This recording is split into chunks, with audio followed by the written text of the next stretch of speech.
नमस्कार बच्चों, स्वागत है आप सभी का स्कूल शिक्षा के इस ऑनलाइन लर्निंग प्लेटफॉर्म पर। स्वागत है बच्चा आप सभी का इस वीडियो में। स्वागत है आपका डे 11 ऑफ 30 डेज इंग्लिश के चैलेंज में।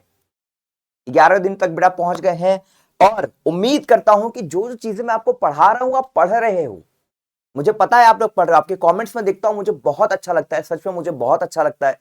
क्या बोलते हो sir, day 10 completed, day 9 completed. Sir मैं पूरा फॉलो कर रहा हूं। सर मैं इसको रोज रिवाइज करता हूं। सर मुझे याद भी हो गया है।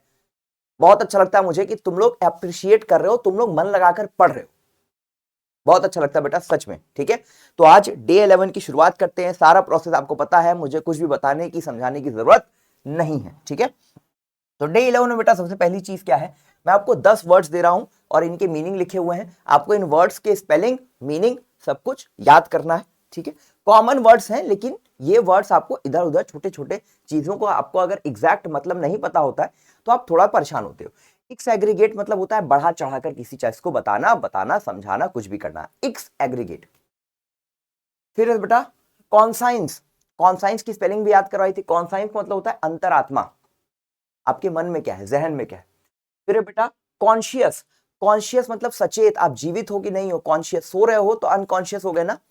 कॉन्शियस मतलब क्या, जो आपके बाल भी अगर कोई छुए तो आपको पता चल जाए कि कोई मेरे साथ कुछ कर रहा है। ठीक है, कोई आपको थप्पड़ मारे तो आपको दर्द हो, कोई आपको ऐसे मारे तो आपको दर्द हो, महसूस हो।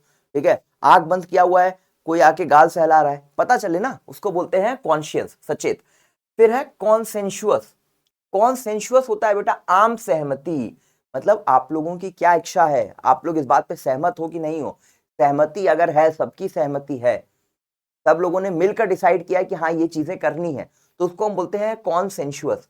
तो कॉन्साइंस, कॉन्शियस और कॉन्सेंशुअस, ये तीन वर्ड्स एक जैसे हैं, इसलिए थोड़ा सा आपको दिक्कत हो सकती है। फिर है बेटा लेजर। लेजर का मतलब आराम करना, मजे करना, छुट्टी लेना। तो लेजर मतलब क्या होता है बेटा, अवकाश। जैसे हम पिकनिक पे गए, ये हमारा लेजर टाइम था, लेजर। ठीक है, क्या बोलते हैं इसको, लेजर। ठीक है, तो लेजर मतलब होता है बेटा अवकाश। फिर आ जाओ, फिर है साइकोलॉजी। साइकोलॉजी मतलब मनोविज्ञान। साइकोलॉजी में पी साइलेंट होता है। ठीक है, साइकोलॉजी, इसकी स्पेलिंग याद रखना, साइकोलॉजी पी साइलेंट होता है। ठीक, फिर है बेटा ओकेशनली। ओकेशनली मतलब कभी कभी। ओकेजन मतलब जो त्योहार हो, OCCA। ठीक है, ओकेजन की स्पेलिंग क्या होती है, OCCASION। सिंगल एस होता है, डबल सी होता है, तो OCCASIONALLY। ओकेजनली मतलब कभी कभी। हायरार्की। हायरार्की मतलब बेटा एक श्रेणीबद्ध तरीके से, कि अगर मान लो तुमको पढ़ना है तो तुम पहले लेक्चर पढ़ोगे, फिर तुम नोट्स बनाओगे, फिर तुम एनसीईआरटी रिवाइज करोगे, फिर तुम क्वेश्चन लगाओगे। तो ये एक हायरार्की बनी हुई है, एक सीरीज बनी हुई है, एक सीक्वेंस बना हुआ है, बड़े से छोटा, छोटे से बड़ा। इस सीक्वेंस में, इस सीक्वेंस में आगे से पीछे, पीछे से आगे, तो इसको हम बोलते हैं हायरार्की, श्रेणीबद्धता। फिर है बेटा बिजार। बिजार का मतलब होता है अजीब। बिजार का मतलब क्या होता है, अजीब, अजीब। बिजार, क्या बोलोगे, बिजार। बिजार वर्ड सुन के ही समझ में आ रहा है कि कुछ सही नहीं है, तो बिजार मतलब क्या होता है, अजीब। फिर होता है बेटा परसीव। परसीव का मतलब कि आप कैसे चीजों को देख रहे हो, आप कैसे किसी चीज को समझ रहे हो, उसको हम बोलते हैं परसीव, यानी कि समझना। ठीक है, अपना व्यू पॉइंट क्या है आपका किसी चीज के लिए, उसको हम बोलते हैं परसीव। तो कौन कौन से वर्ड्स हैं, psychology, occasionally, hierarchy, bizarre, perceive. इसके अलावा बेटा एक्सएग्रीगेट, कॉन्शाइंस, कॉन्शियस, कंसेंशुअस और लेजर। ठीक है, तो ये वर्ड्स हैं बेटा इतने आज के आपके लेक्चर के लिए।